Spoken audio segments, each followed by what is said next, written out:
एक दिन नोबिता नोबी और उसके दोस्त स्कूल ट्रिप पर समुद्र किनारे गए थे। हवा तेज चल रही थी और समुद्र बिल्कुल शांत नहीं था। नोबिता समुद्र को देखकर बोला, काश मैं कभी बड़े जहाज में घूम पाता। तभी अचानक समुद्र में एक बहुत पुराना लकड़ी का जहाज दिखाई दिया। लेकिन अजीब बात ये थी कि वह जहाज धीरे धीरे खुद उनकी तरफ आ रहा था। डोरेमोन ने ध्यान से देखा और बोला, ये जहाज सामान्य नहीं लग रहा। जहाज के ऊपर कोई नाविक नहीं था, सिर्फ घना कोहरा था और एक डरावनी आवाज गूंज रही थी, आओ। नोबिता डर गया, लेकिन उसकी जिज्ञासा बढ़ती जा रही थी। नोबिता डरते डरते जहाज पर चढ़ गया। उसके पीछे डोरेमोन भी आ गया। जैसे ही वे अंदर गए, धड़ाम, दरवाजा अपने आप बंद हो गया। नोबिता डरकर चिल्लाया, हम फंस गए। जहाज के अंदर सब कुछ बहुत पुराना था।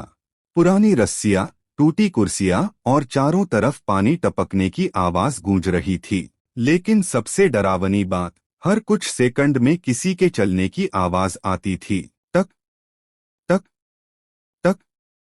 डोरेमोन धीरे से बोला, यह जहाज सालों पहले गायब हो गया था। अचानक समुद्र में तेज तूफान आ गया। जहाज जोर जोर से हिलने लगा। लहरें इतनी बड़ी थीं कि आसमान तक लग रही थीं। नोबिता डरकर चिल्लाया, हम डूब जाएंगे। डोरेमोन और नोबिता भागते हुए जहाज के कप्तान के कमरे में पहुंचे। वहां एक पुराना नक्शा रखा था। नक्शे पर लिखा था, जो भी इस जहाज पर आएगा वह समय में फंस जाएगा। नोबिता डर गया। तभी अचानक कमरे में एक पुरानी घड़ी अपने आप चलने लगी, टिक टिक टिक। और अगले ही पल जहाज गायब होकर एक अजीब जगह पहुंच गया, जहां दिन नहीं था, सिर्फ अंधेरा था। चारों तरफ काला समुद्र और नीला कोहरा था। तभी उनके सामने एक पारदर्शी नाविक की आत्मा दिखाई दी। उसने कहा, हम इस जहाज पर 100 साल से फंसे हैं।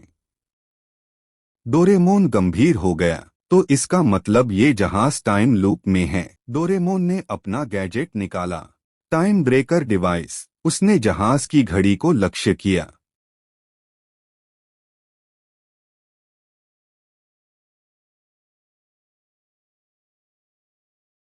समुद्र में विशाल लहरें उठीं और आसमान चमक उठा। पूरा जहाज जोर जोर से हिलने लगा। समुद्र धीरे धीरे शांत था।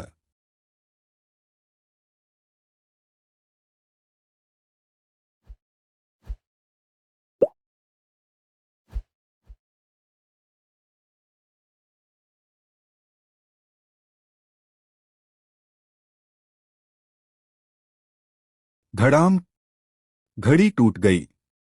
पूरा जहाज जोर जोर से हिलने लगा। समुद्र में विशाल लहरें उठीं और आसमान चमक उठा। लेकिन कुछ ही देर बाद समुद्र धीरे धीरे शांत था।